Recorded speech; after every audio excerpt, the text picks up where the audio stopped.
Hey everyone, Andrew here from the Aussie Reds show, and I just realised that I was recording for 6.5 minutes with my damn microphone on mute. I mean, it should be pretty obvious because it lights up when it's on. Look, I missed it like Nunez missed it in front of goal. Yeah, guys, I have a question for you. You like me like this or with the goalie? I want to know in the comment right now. Leave a comment. So the preview for Arsenal Liverpool. I feel like I'm saying it again, which I am. And I'm probably going to miss things because I kind of went on a really powerful rant that I'm hoping to be able to recover. I don't know. Like this is the team that I think Liverpool needs to put out. Katike, Salah, Sopasai, Callister, hoping if he's back, Verts, if he's not, well, obviously I'm assuming, Jones will be there. I actually think Robertson has to be at left back. I think Kirk has to be good enough. Right back, I think it's got to be Bradley. And in the middle, it's going to be Van Dijk and Canade and Allison in goals. Now, if it was all up, I think that's what probably should go in. That's the most, I guess, predictable and sensible. I would throw Gamora left wing, but I don't think. I think it could be one of those games where it's probably too much for the kid. It's probably not fair for us to put him in there. Probably against like a Leeds, but we could definitely start him. We could probably start him in a Carabao Cup game, or in a game where it looks like that he's going to get more chances. We're going to be able to ball. It's not going to be a slog. To be honest with you, they don't have Saka, which I believe is a huge weakness for them. I think they need to have Gyökeres and Eze on fire. Absolutely. They've still got Declan Rice, Mendy, Odegaard, Imba that are absolutely brilliant. And if you ask me, for the last two games, Arsenal for me has been the best team. They've been the best team, without doubt.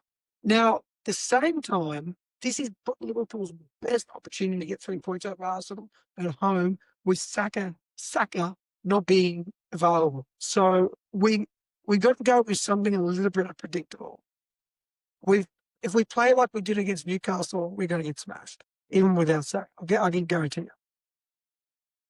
For my continued rants, we about this transfer season, this transfer market for Liverpool, selling Diaz is a big mistake. Forget about what he did. Those players, Roy Keane era, those players with huge fight that have played for Liverpool, the Manes, the Firminos, the Lallanas, Mane, Firmino, Lallana, Fabinho, Robertson back in his day, like when he was little bro. These were dog fighters. They worked so hard. Henderson, again, I mean, you got to point out Henderson. I mean, Lallana, Henderson, and Wijnaldum was such hard working. We are very talented players. Gravenberch, McAllister, Thomas, very good players. I'm not saying they're not, but Birch has got to realise that this ain't the Bundesliga, brother. This is not the freaking Bundesliga. He's got to understand that this is the most difficult, most aggressive league in the world. Hands down. He has to know what he's going to do 3 or 4 seconds before the ball's arrived to him. Sure that he's so basically aware of what's around him. Obviously, when he's got the ball, obviously incredibly talented.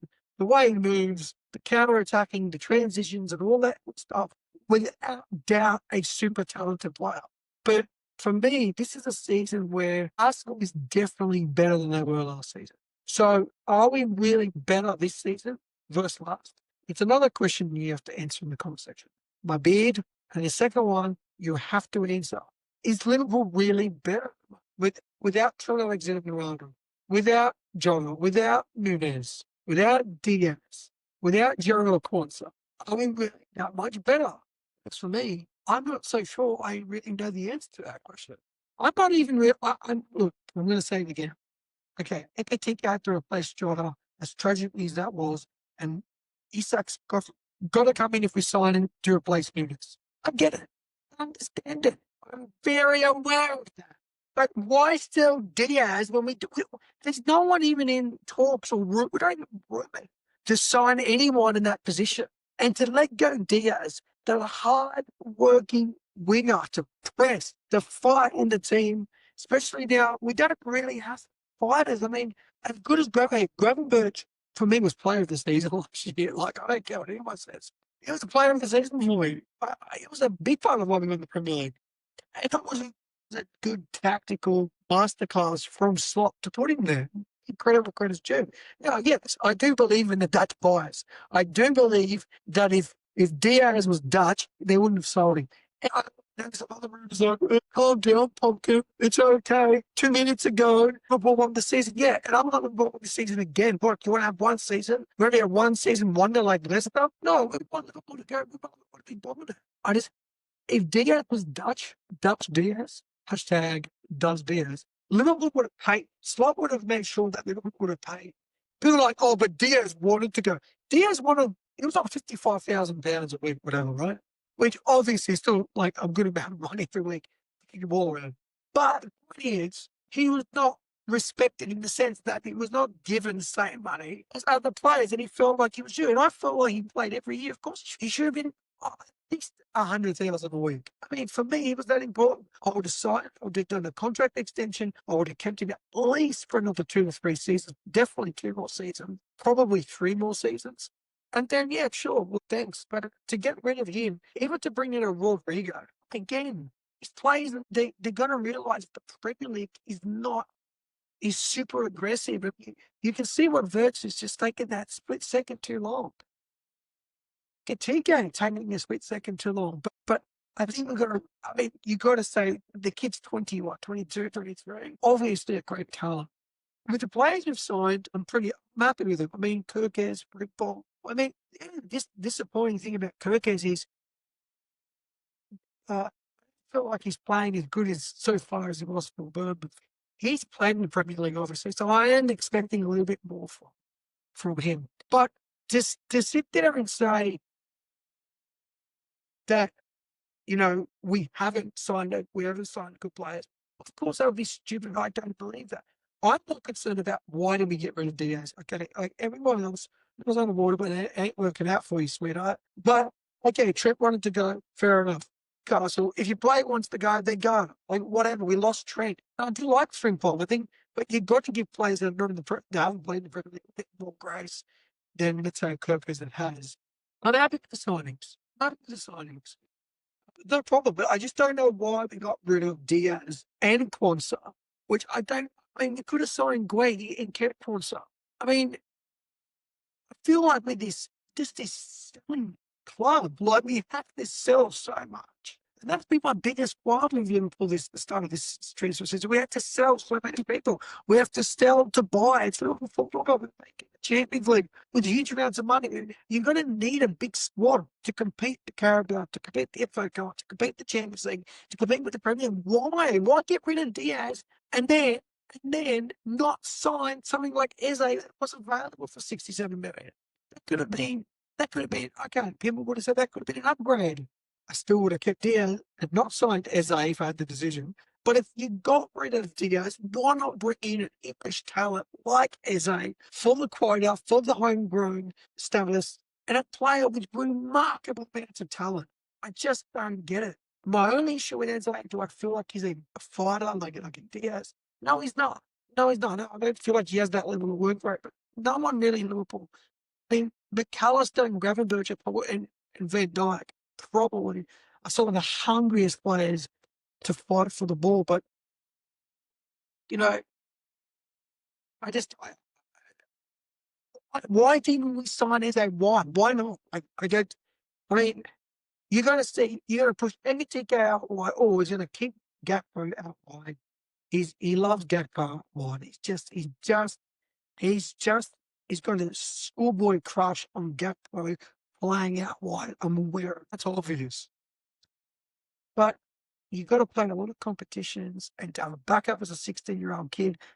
As good as I do think he is, I would have just kept Diaz and I would have slowly, after 3 seasons, Edgar was 20 years old, and that's a completely different prospect at that point. We probably didn't even need to sign a replacement for Diaz. Edgar would have been a replacement, and we would have had backup, and we would have had depth in these wide areas. Or they should have signed Eze. Now, for me, Liverpool, at the very least, needs a winger, a striker, and a centre defender. Now, Gray looks like he's got the cup. Isak, probably the fact that Newcastle United now have signed strikers, it looks like it's probably closer now than ever before. So fair enough. Crying out loud. It's going to be a good test, this Arsenal. I think everything that I think is wrong with Liverpool, well, this is the game that if it is truly wrong, then it will get exposed. And if I'm wrong, then it won't get exposed. There's nothing to expose. So it's going to be very interesting. I want to hear your comments. Look, just leave a comment, okay? I'm a little YouTuber guy. Leave a comment. Tell me I'm full of beers. I don't care. Just leave a comment. Even calling me a pumpkin. You're calling me bald-headed. I don't care. Just like and subscribe and leave a comment. Well, let me know if you're an Arsenal fan, if you're a Liverpool fan. I don't know if you're just a fan of football in general. I want to hear your thoughts on what I said. It doesn't make sense that we have sold Diaz with no actual replacement. That Isaac will come in and probably be enough. Green will sign, and that will be it. And that will be it until maybe January. Now, we do have Chiesa. I understand that. But Chiesa, I like Chiesa. Is that does he have the consistency for us to be able to be a serious contender week in and week out?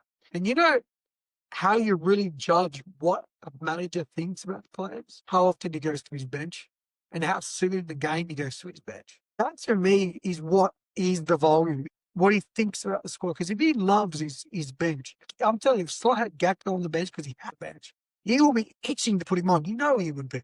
And I don't understand this Ekatike coming off and Verts coming off all the time. Like, I don't know. Like I said, to me, it's just strange. The way Liverpool's done certain things, I don't agree with. I find it absolutely strange. Let me know in the comment section below.